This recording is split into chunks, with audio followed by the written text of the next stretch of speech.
Hi guys, it's Jaden from Saskatoon Truck Center. This is stock number 5246P. It's a 2018 GMC Sierra 1500 regular cab long box with 123 for K. Regular cab long box is definitely nice and desirable for plumbing contractors and electrical contractors, people doing service work. You know, they're still four-wheel drive, still a truck, still have a full 8-foot box, but they are more maneuverable if you need to get in and out of tight spaces. This one's got weather guard ladder rack up top. Within the topper, full shelving, as you can see there. Out back, got this 1,500-pound BedSlide in here.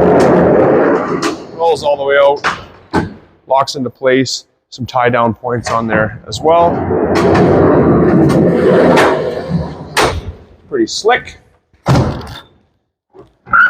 Again, drop-down ladder rack on this side, and then standard ladder rack over here.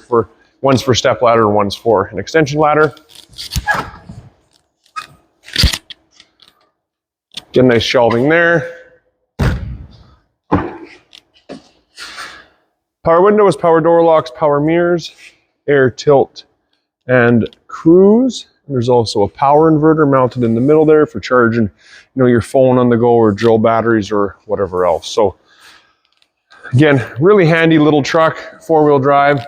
Something like this would be fantastic for any sort of rural contractor or anybody doing service work in the city. Again, stock number 5246, 2018 GMC Sierra half ton.